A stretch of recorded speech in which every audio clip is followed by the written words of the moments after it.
असुर भया होई पशुपति भामिनी सहज सुमति वर दिया है गुसामी अनुगत गति तू पाया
वाह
क्लोज शॉट छान आहे क्लोज शॉट झूम करा ना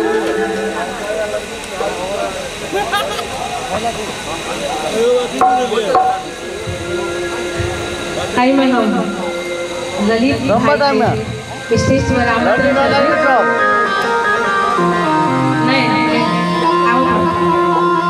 मैं हन सुंदर मिथिला नाम दुल्हा दुल्हन पे तो सरकार नहीं आ सकती ते यू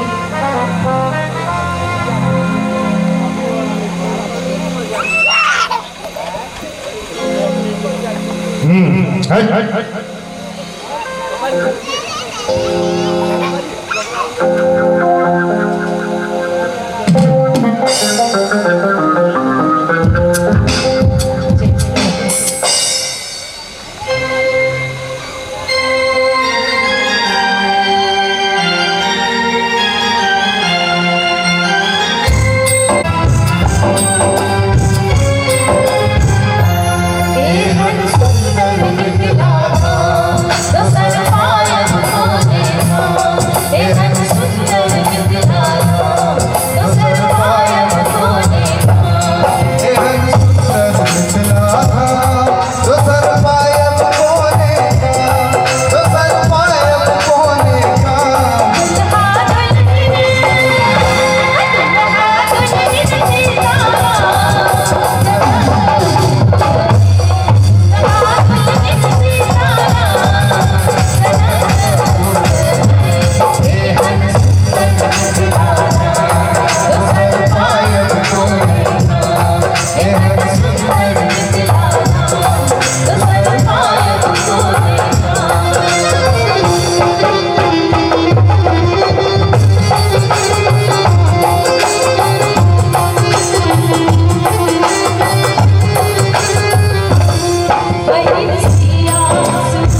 चला हम अरबार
सुंदर गीत लगा और बहुत बढ़िया गायिका छ तू बहुत कैसेट निकालने छ टंडिया पूजा झा रुचि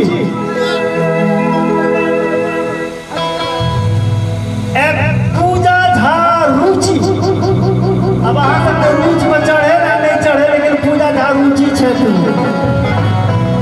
एहि दिन तो बुझिए लेबै जो रुचि छ कि नहीं पूजा Jha Ruchi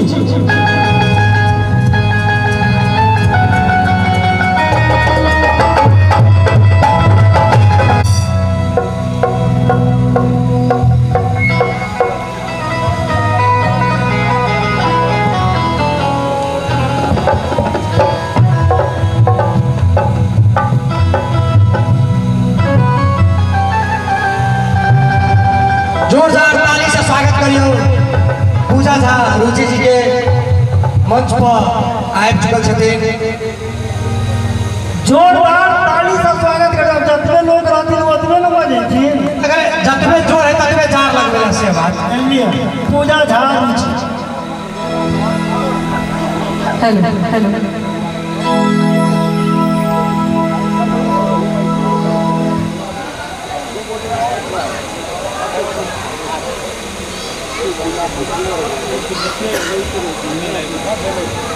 hello hello hello hello hello hello hello hello hello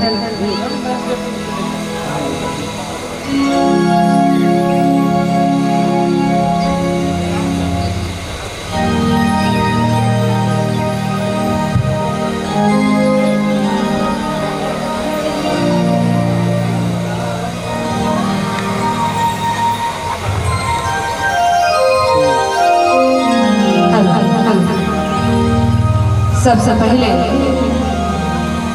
माँ जानकी के चरण कमल में प्रणाम करते मिथिलांचल के पावन धरती पर मैया जानकी के गोद से प्रकट भेल समस्त श्रोतागण के एवं विवाह के शुभ अवसर पर दूर दूर से गांव गांव से चल का आयल अतिथिगण के हम पूजा झा रुचि दोनों हाथ जोड़ कर प्रणाम करे छी, गोर लागे छी, बहुत बहुत स्वागत करे छी। आज की रात बहुत खुशी के रात है और आई खुशी के रात के शुभ अवसर पर हम सब कलाकार सुंदर संग विवाह भवन में उपस्थित भेलौं हैं। जब तक दुल्हा सरकार एवं तमाम बारातीगण नहीं अयलथि है तब तक आउ ओना मिथिलांचल के एकटा परंपरा रहल अछि कि कोनो कलाकार अगर शुरुआती दौर में जगत जननी जगदम्बा के मना लेत तो हुनकर प्रस्तुति में 4 चांद लग जाइत अछि। तो वही परंपरा के आगू बढ़ाबैत एहि मंच के माध्यम से जनक नंदिनी के चरण में अपन एकटा सबसे पहले भगवती वंदना राखी।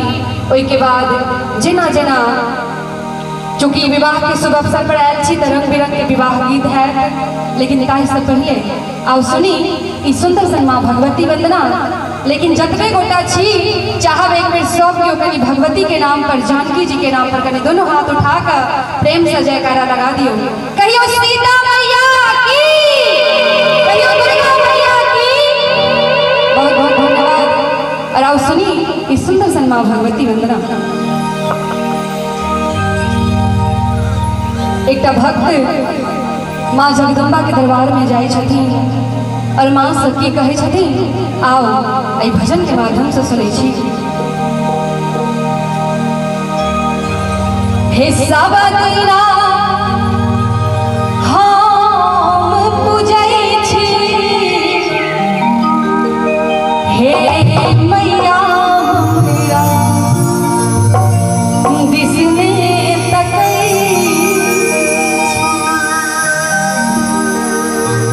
कि सब दिन पूजै छी, हे जननी हमरा किया ने तकै हो, किया ने तकै छी, किया बिसरल छी, कि किया ने तकै छी माता, किया बिसरल छी, कि बेर बेर शरण पड़ै छी, हे जननी हमरा किया ने तकै छी। क्या बात है। कहल गेल छै कलाकार के दुएटा चीज, दूटा ने 3टा चीज सबसे बेसी जरूरी छै। और गीत के रसगर चहटगर बनबै छै सबसे पहिल साउंड, दोसर म्यूजिशियन और तेसर श्रोता। एतेक सुंदर एते मीठ साउंड बनेलथि है मुकेश भैया जी, कनी हिनका लेल अहाँ सब कनी ताली बजा देबै। बड़ा सुंदर ई साउंड बनेलथि है, धन्यवाद अहाँ के। कहबै कि सब दिन